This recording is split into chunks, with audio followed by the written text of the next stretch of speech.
Well, every year, hundreds of free-flying souls take to the skies for a colorful spectacle. It's the World Paragliding Championships, and our weekend adventure heads up and away this morning to Valle de Bravo, Mexico, to check it out.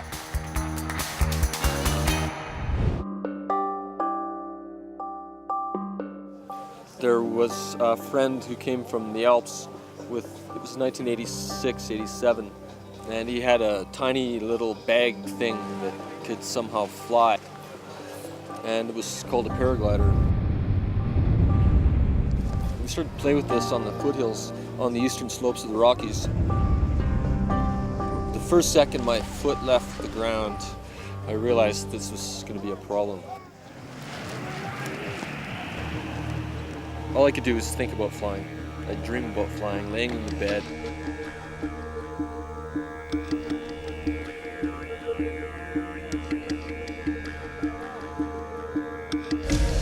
Looking back on it, of course, it was horrifying to think how easily it would have been to have broken our necks. But we didn't. And so here we are right now at the World Championships, the cutting edge of humans trying to be birds.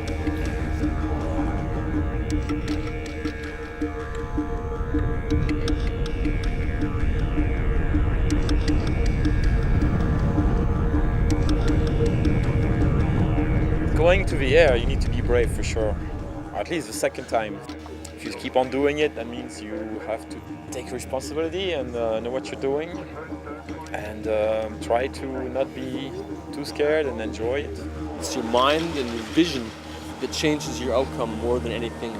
Keeping yourself going, keeping yourself positive. It's a strange sport that way. There's nothing like it. It's like instant karma in the way you think and the way it responds.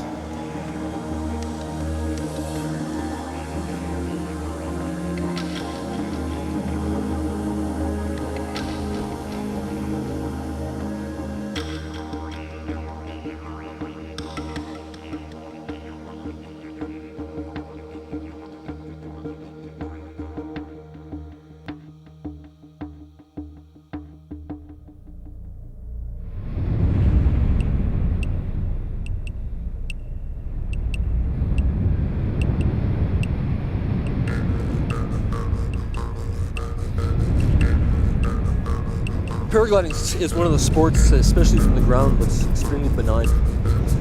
When you're in the air, it can be very much the opposite. The condensation of power that is everywhere around you is incredible. So here we are flying around on what looks like a little fluffy piece of nylon, but it actually has an incredible amount of power. We knew it was going to be strong, we knew it was going to be long, it was going to be very physical. This is some of the strongest thermal you can find. When we're given a task, as we are today, perhaps well over 100 kilometers, zigzagging through the mountains and canyons with these kind of people, it's 3D chess. Reading the clouds, reading the terrain, and very much reading the psychology and the pace of the other pilots. You obviously get drawn further than you would flying on your own. If we were to see what was happening with the air molecules, we probably wouldn't even leave the ground. On strong climbs, people have recorded over 20 meters per second of lift. So that means you're going up at close to 60 miles an hour. There's megawatts of power, gigawatts of power that we don't see, and they start right out there. We just go into it and just go up. It's not just physics, it's alive. It's part of the earth breathing. The level of intensity is very high.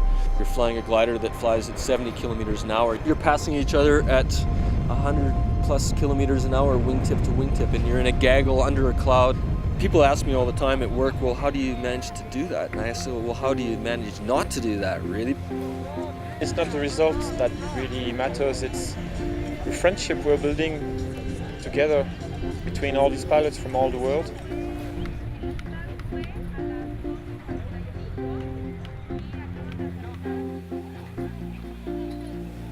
Life is quite forgiving a lot of the time. You can get away with a lot of adventures with a smile on your face and live well and probably not ever take a nick, hopefully.